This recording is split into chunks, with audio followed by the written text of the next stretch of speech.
Good morning mga kalapatid. So yan, dito na po kami sa may San Manuel, Tarlac. So ito po yung pagre-releasean namin. So malapit po sa school ng San Agustin, San Manuel, Tarlac.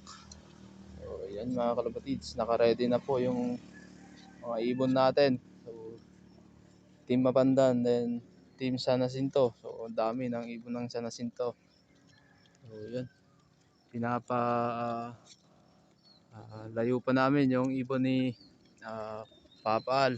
So inuna niyang nirelease yung ibon ng ibon nila. So yan mga kalapatids, pagkalayo ng ibon, i-release na natin yung mga ibon.